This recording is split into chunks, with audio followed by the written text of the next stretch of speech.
Finance Act. Finance Bill, which on being passed will become the Act. So totally about 5 different legislative things we are talking about. Sir, the highlight of the interim budget is that we are indicating clearly the emphasis given on capital expenditure for one, immediately after COVID to revive the economy, and two, subsequently after a year or two to sustain the good pace at which Indian economy is growing. The route that we are taking is spend on public infrastructure creation, asset creation, because that, as opposed to spending on revenue expenditure, gives you better returns for the investment made. I was a bit astonished to hear Honorable Member Jawahar Sarkar probably confuse capital expenditure with expenditure on capitalists.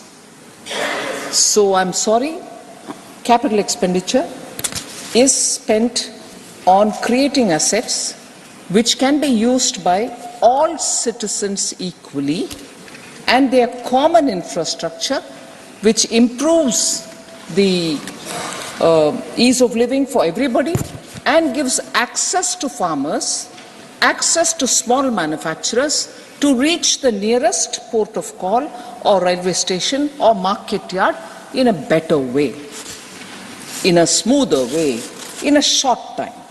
So it's a bit worrying, and that is because I presume somebody who's had a long tenure in bureaucracy, by mistake I would like to believe, mixes up capital expenditure with capital. No. Sir, I've heard him. He should allow me to speak now. Please. No. This is becoming a bit too much. I will not allow it. We have to believe in some procedure. Please. Yes. I'm both here when wrong is being said. Sir, this kind of distortion to certain terminologies which are used in the budget and which have been used even earlier cannot be, I'm sorry to submit, you may correct me, sir, cannot be without an intent which is not completely bona fide. This is not acceptable at all. And if ideology drives us to say it, please let us have them say that. Honorable members, I respond to. Now, Honorable Member Randeep Surjewala has raised a lot of relevant, pertinent questions on agriculture. I'll certainly give him as much answer as is possible by me. But to give a twist, even tongue-in-cheek twist, in an august house like this, I want the chair to take a view on it, because ultimately all of us are seeking answers, trying to give solutions, and if the answers are not up to it, I'm well ready to accept corrections. This type of twisting on words worry me a lot, because all of us are sitting and hearing one another with seriousness. We want to address it. So, sorry, sir, to begin like this. Sir, therefore, the highlight of the interim budget, being interim as it may, is to underline the fact that, like the way we, during recovery, and post that, to sustain a good growth for the economy and to have a greater multiplier effect, so that without us having to spend on revenue, which gives less return for a rupee, and I'm basing it on a RBI study, if for a rupee spent on revenue expenditure, you get hardly 0.98 only. Meaning, for every rupee spent, not even 98 paisa return comes. Whereas when you spend on capital expenditure, for every rupee spent, in the short duration, you get about 1.46 paisa, 1 rupee 46 paisa return, and in the medium and long term also, there is return. And therefore, the route of spending money through the public investment in infrastructure gives us greater returns, and in situ it creates jobs. where the projects are being done, where money is being spent, public money is being spent, jobs are created, local services also benefit, and that ripple effect in that ecosystem can have greater impact on the neighboring economies, which are smaller pockets which can become like ripples in a pond. Therefore, this route globally has been adopted as one sure short way in which you can get sustainable growth, and we are seeing it, and therefore even in this budget we have committed to spend about 17% higher than even the RE of 23-24. The current year's RE being whatever it is, we are spending 17% more for the coming year. Then, sir, that same outlay is higher than the projected GDP growth rate of 10.5% during the next financial year.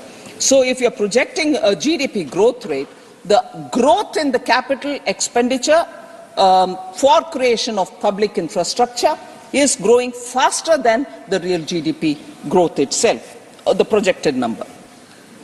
Sir, with the capital expenditure being the focus, equally, we've, in the last 3-4 years particularly, we have made sure our debt management and also the overall management of the fiscal is done in such a way that we honor the glide path for the fiscal deficit that we had given in 21. So, if the glide path for the fiscal deficit had to take one particular trajectory and come down in a particular fashion, we have complied with that. That was approved by the Honourable Houses and in the Parliament, and we have complied with that. This year, actually, I could have stopped at, oh, we've reached 5.9, that is complying with it, that is fine. No, but even further, we brought it down 1 decimal point further down, and instead of 5.9, this year we have given a fiscal deficit number of 5.8%. Similarly, for the forthcoming year, where it could have been 5.2, we have made an effort to bring it down to 5.1 without in any way compromising on expenditure, particularly on welfare and also taking care of the rural economy. So these 2 points I would like to highlight for the benefit of the House. And when I said that we are making sure that the fiscal deficit will be managed without hurting any of those projects which are important, I just want to quote a selection of projects and schemes which will showcase that the cut has not happened at all in any of this, that I have to make sure that the fiscal deficit is managed. I'm trimming down on these. None of that. So, for instance, the Department of School Education and Literacy, BE budgeted estimate of 23-24, the current year, during 1st February 23, had 68,805 crores. What we have given in the BE now in the interim budget for the coming year is 72,474. It has not come down, it's gone up. Then the Department of Health and Family Welfare, 86,175 was the BE. Now it is 87,657. It's not come down, it's gone up. Ministry of Minority Affairs, 3,098 crores, BE 23-24. Now it is 3,183 crores.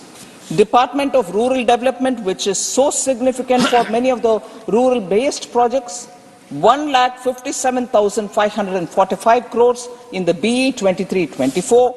Now it's gone to 1,77,566 crores.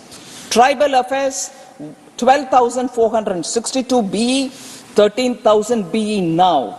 Department of Social Justice and Empowerment, 12,847 crores BE, 13,000 crores now. Ministry of Women and Child Development, 25,440